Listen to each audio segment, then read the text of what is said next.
darling. Hi. My name is Azuka Ogujuba from Media Hub TV, and it's really nice to have you on set.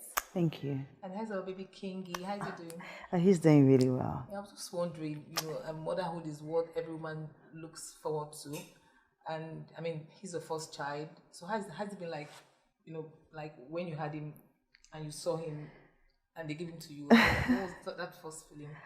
The feeling was really strange. I'd say strange because I saw my heart on my arms. Carrying my son is like carrying my own heart, and I heard his heartbeat. I was so happy. I was so overwhelmed, and I loved it every minute till date.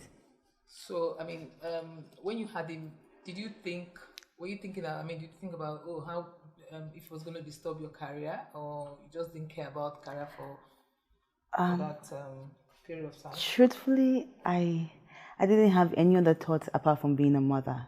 I just dedicated my life in going through my pregnancy, coming to terms with it, and giving birth. I knew that I was not going to go to work immediately. I knew, because of the love I have for my son. I knew that it was so impossible to leave him at home.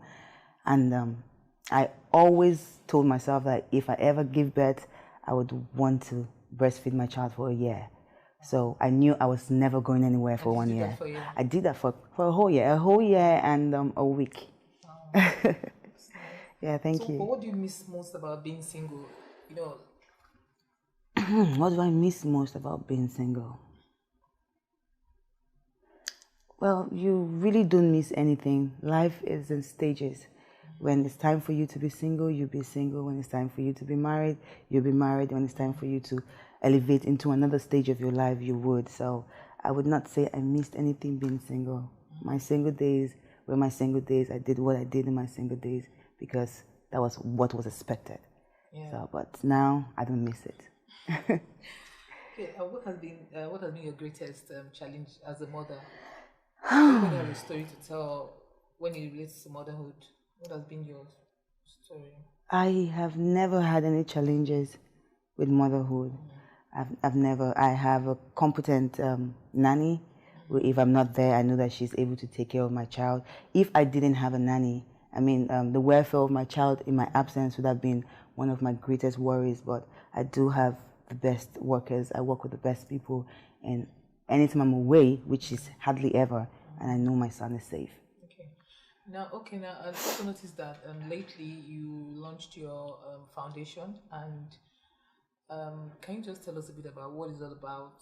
I've seen pictures of you at schools, giving out school materials to students, so what's it all about, really? Well, my foundation wasn't launched recently. My foundation is almost 10 years old. Oh. Yes. What you've been seeing is an initiative that my foundation took upon itself, which is the Back to School project, the Tonto Dikeh Back to School project. Basically, we are sending children back to school. We're focusing on the girl child, but that's notwithstanding, we will help the boy child too. We're sending as many children as we can back to school, because I do believe that there's a saying that goes that children are the future leaders of tomorrow, and I believe in change. So if change has to come, we have to start with the younger ones who are going to be the change that we need to see in the future, or who are going to be our leaders in the future. So that's how the initiative was brought about. But the Tonto Dikeh Foundation has been around for 10 years. So why did you pick Baptist school? No, I didn't pick Baptist school. I'm going to random schools that need me. Okay, you've not acted in any movie for a very long time. Did marriage or motherhood slow you down, or have you decided to stop acting? No, before I had my child, I actually slowed down on that because of personal reasons. I needed to find myself. I needed to know what it is that I wanted. I was blocked. I was blocked emotionally. I was blocked spiritually. I had this veil covering me that I needed to identify with something greater, which was God. So I left movies to find God. And ever since, I haven't gone back because I gave birth to my son. Okay. But I left movies before I gave birth. Okay. But that's not saying that I'm off the screen forever. I am coming back. Yeah, we can't wait to see. I'm sure your fans can't wait to see you. I can't even wait to be back on set. I'm sure they can't wait to see you on set. I can't. And lately, we, of course, you're one of the big faces in the Nollywood industry in Nigeria, and of course, your fans, follow everything you do, and lately, there's this noise about issues that you're having in your home and everything. So what do you have to say to that? There was, so many stories here and there, and so what do you have to say to that?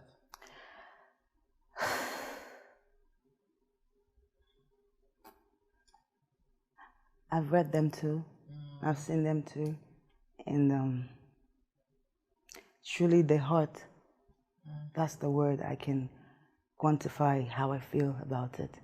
And like you rightly said, it is only because I'm a public figure that everything is out there. In all of this, I'm just praying for strength. I'm praying for wisdom.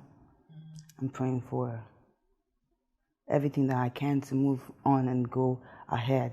It's a bitter experience for me to air. Being here alone,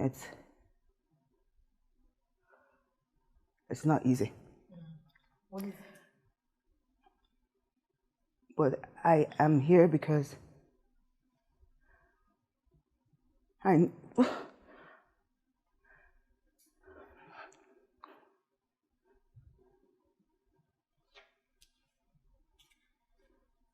here because I believe that I'll be helping someone somewhere.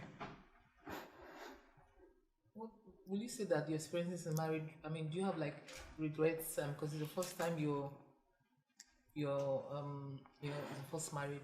Will you say that? Do you have any regrets going to the marriage or something?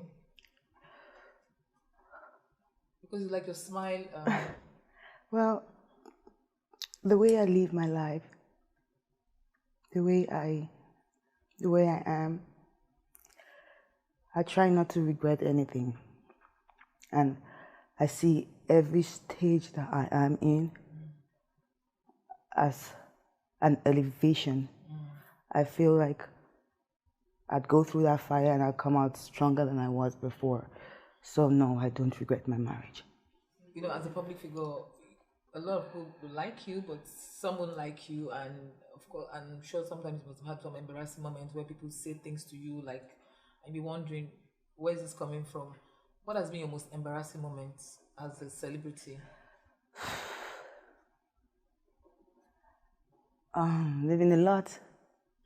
Yeah, they have been a lot. I cannot pinpoint an event or explain, but I know that there have been a lot. Just sitting down and reading something really ill about yourself, it's even embarrassing. Yeah. So, like, what story would you like to delete about yourself from the internet if you had your way? If I had my way, I'd like to delete everything. I'd like to delete my whole existence because of my child. Because I know that the internet never dies. It's gonna grow up. It's gonna read them. And it's gonna hurt him.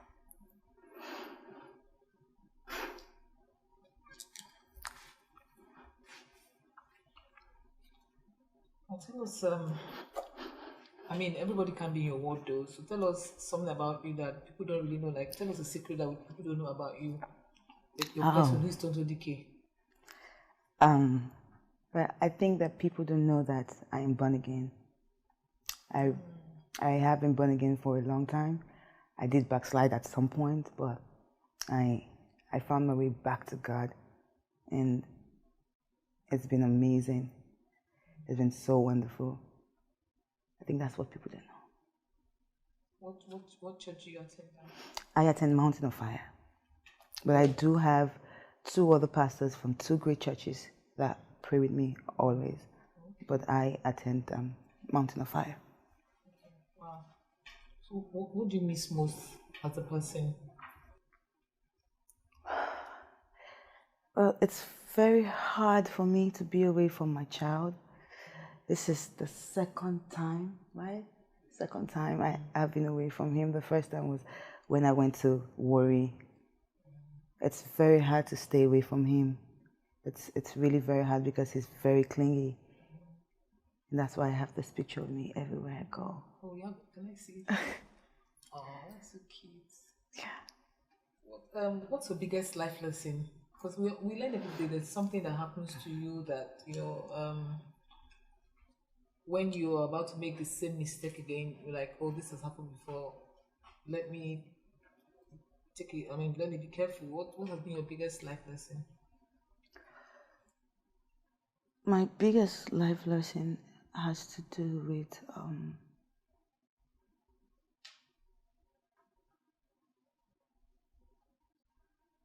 really has to do with not letting anything bother me. Going through whatever it is you're going through and not letting it bother you. That's the biggest life lesson. And of course, people that don't really know you very well must have had a lot of wrong misconception about you. So what is which one really how you hear something about you that is not true and it really, really makes you cry? Which one has really brought you so close to tears? I've heard a lot of things about myself. It's the same thing. It never changes. But something that has really, really hurt me in recent times is someone coming out to associate me with drugs, with drugs as a mother. That hurt me so much. Hurt me so much because nobody sees how good of a mother I am. Nobody knows the sacrifices I've made for my son. I have a file at home. I do a drug test almost every month, and I write a letter to my son. And I put it.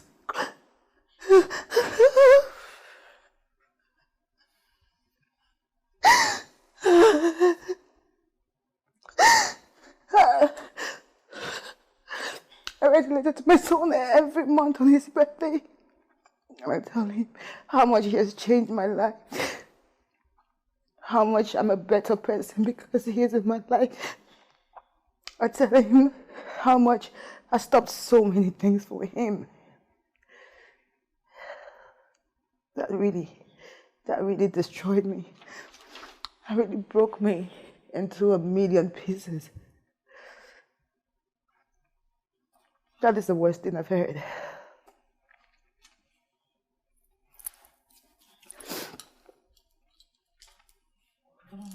Well, recently I actually followed your social media I don't know what to call them, rants explanation, when you had to explain to some people that things that happen in your married life. When you said you had to treat a lot of STDs because of your husband. I mean, how, I don't know, how true was that? And you also said he was also beating you. He said he was cheating on you.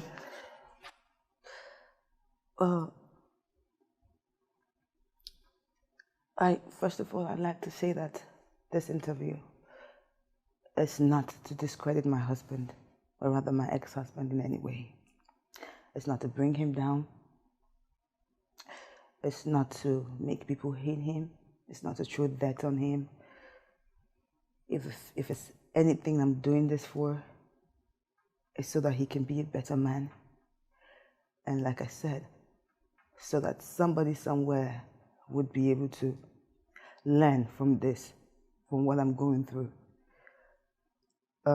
And with that note, there are some things I would not like to re-discuss. I did post something about it yesterday. I am not taking back my words because it is not a lie. But I would not promote it. I would not go ahead and embarrass my husband in that manner, even if I have. I would like that to just end. The domestic violence, it's real. It's real. How I live to suffer it and go through it over and over again, I do not understand. But a lot of people have blamed me. A lot of people have said a lot of things. I have read a lot of things.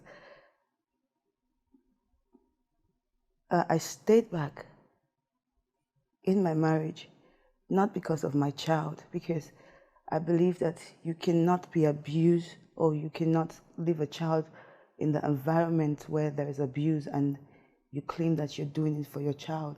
No. I stayed because I was doing it for myself. I stayed because I loved my husband with all of my heart.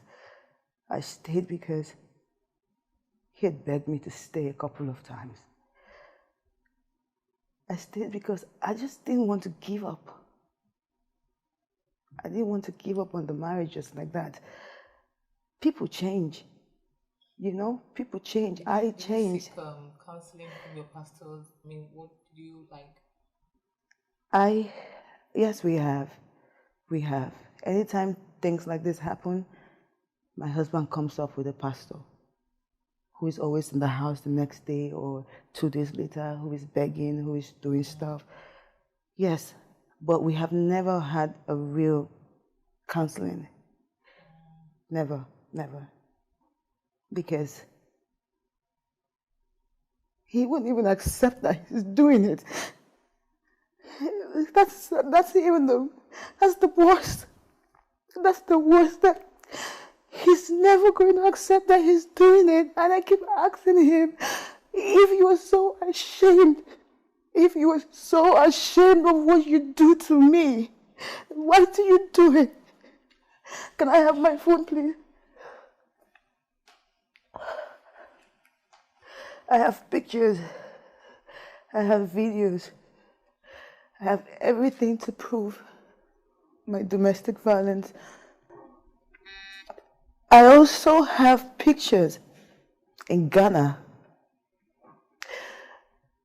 The Nigerian embassy in Ghana has pictures of me. I had to run to them at some point. The reason I can't even release those pictures is because I'm stuck naked. I'm stuck naked, and they had to video me, and they had to snap, and my husband has humiliated me so much with this, and for anybody to tell me that I'm lying against my husband, that even hurts me more.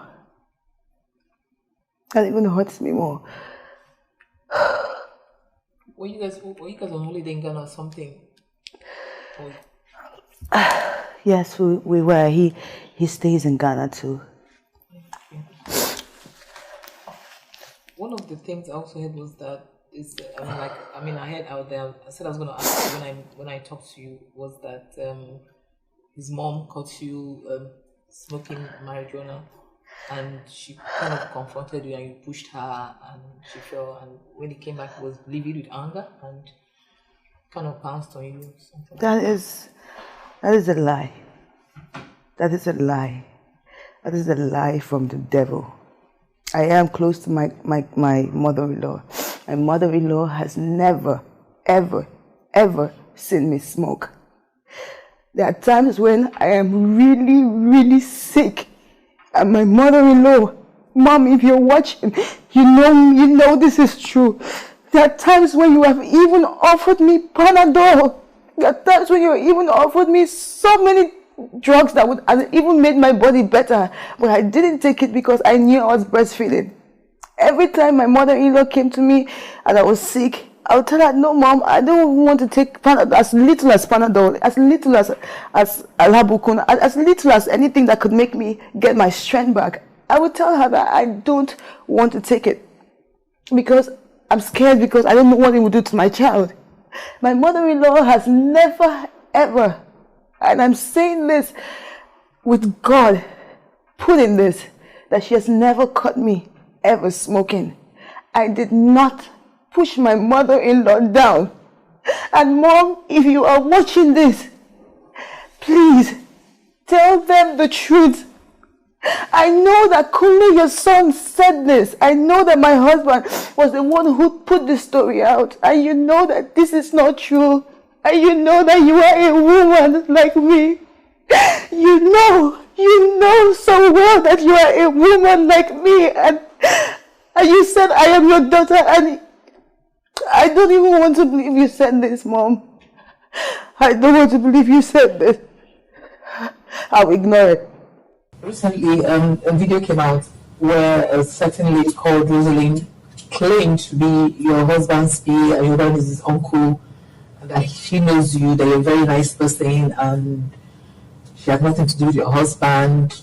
And also recently, your husband's birthday, she's actually celebrating it very well on her Instagram page. And when Churchill Foundation announced to the world that Prince is now the ambassador, she was there. What do you have to say to her claims? First of all, I don't know her. I'm aware of her. I'm aware that she's sleeping with my husband. I'm aware that my husband is taking care of her. And I'm also aware that she is the reason my husband abandoned his son and me for close to 2 months. Just before the big foundation thing we did in December, I'm aware that that's the reason he abandoned his family, because he took her on the trip. No, she is not my husband's sister. My husband is not her brother. She doesn't know me. Like I said, I have seen her before. I have never even spoken to my husband about her before. But I do know their story. And I do know that they're in love. It's not just a relationship. Recently, I think she also, for her birthday, she posted this this big car, this Jeep, on her Instagram handle that also went viral. My husband bought that car for her. My husband is responsible for her.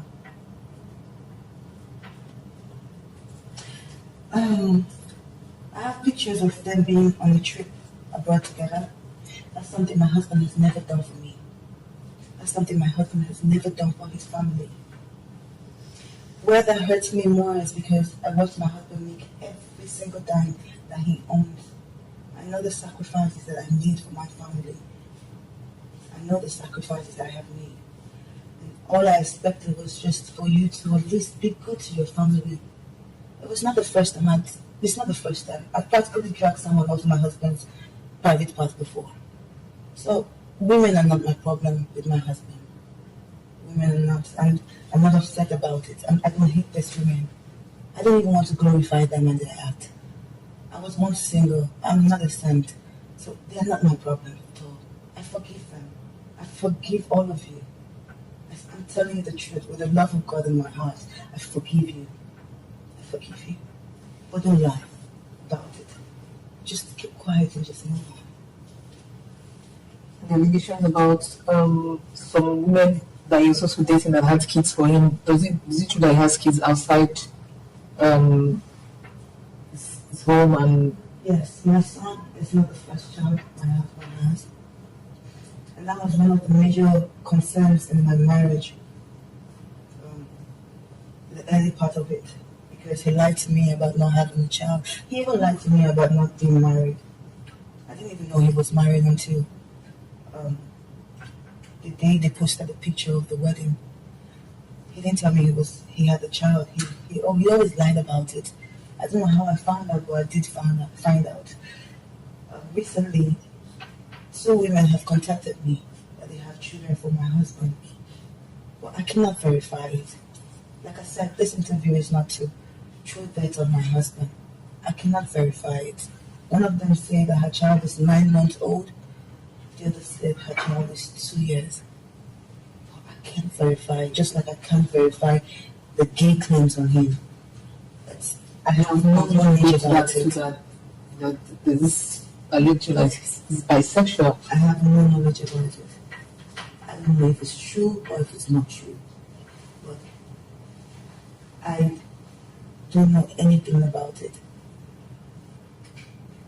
So, from everything that happened, do you think that in the future you guys might work out things, or or just so that you just want to move on with your life? For me, if he's really repents today and you can tell he's changed, he's a Christian, would you like? I don't know what the future holds. But I just want to be strong for my son. I have moved on already. I just want to be strong for my son. I want this phase of my life to be over because it's preventing me from doing greater things. Every day I go on the internet and reading one thing, it's all dragging me back. There are huge projects I'm supposed to be embarking on, but this is taking my life backwards. I don't know if I'm going to go back to my relationship. That's a big impossibility right now, a big one. I'm not praying to go back to my relationship. I'm just praying for a change for my son. I just want a cordial relationship for my son. He's hurt me so much, in so many ways. It's crazy how this man keeps hurting me every single day. Because every day I keep hearing things, I keep seeing things. People from him are talking. Just 2 days ago, he moves men, elders away from my village. Men that don't even leave their thrones. Men that don't leave their seats. He brought all of them to Abuja, asking them to beg me.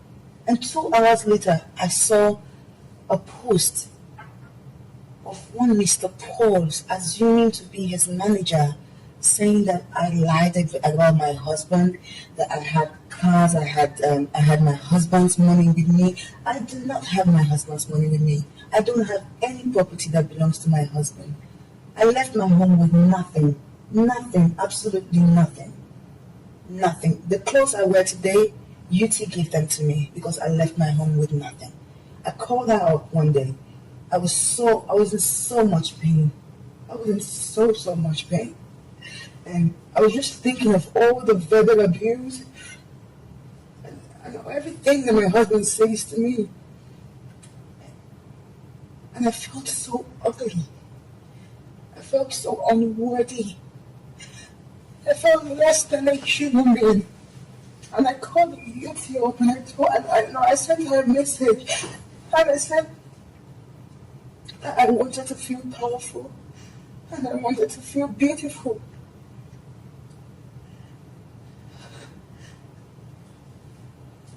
That was the lowest point of my life, asking for help because I've never asked for help before.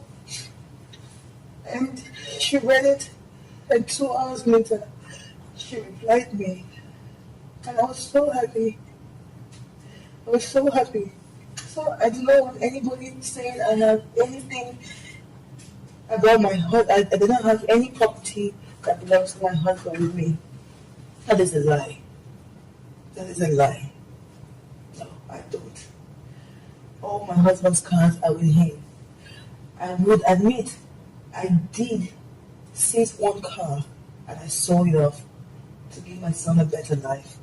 But I also have text messages on my phone proving that I'm being threatened.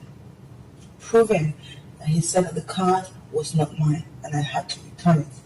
That they have police everywhere looking for the car. I have those proofs here. There's nothing I come out to say about my husband that I do not have a proof for. We don't have a proof. Sorry to cut you this time around. He also presented a car that he bought for your son for his birthday. So the car was, did your son receive the car? My husband never bought a car for my son on his birthday. The picture that was shown on the internet was a picture that has been very old.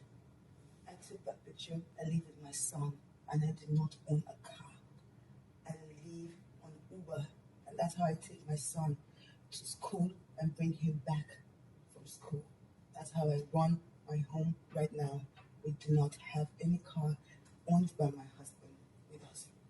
Tonto, I really appreciate the fact that you came on our set, and I don't know what to say. I'm just I'm stunned, and I don't know what to ask you anymore, really. And I think I just want to end this thing here right now. What advice do you have to give to women going through what you're going through in their homes?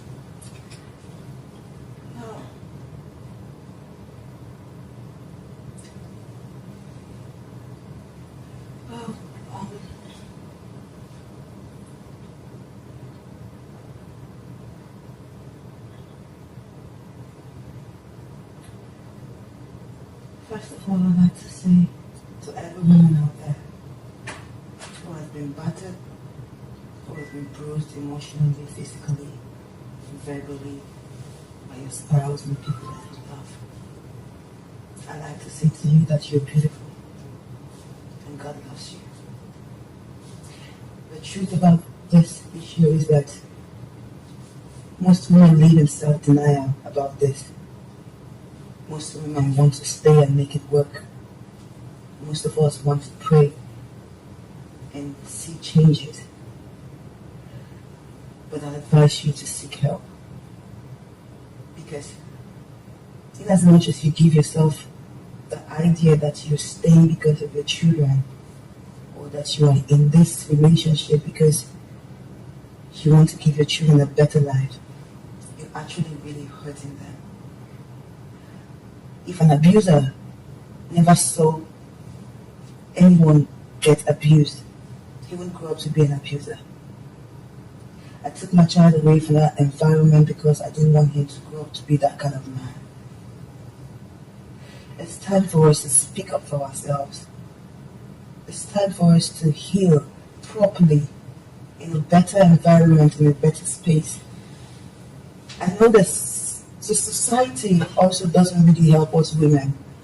The shame that the backlash that we get from leaving our husband's house, the shame or the bruises on your body that you refuse to show. Society, give us a break. We are also humans too. We need to heal. We need to tell our stories. I said it right from the first time I granted this. I came into this interview that this is not speaking from a place of anger, or this is not trying to tarnish the image of my husband.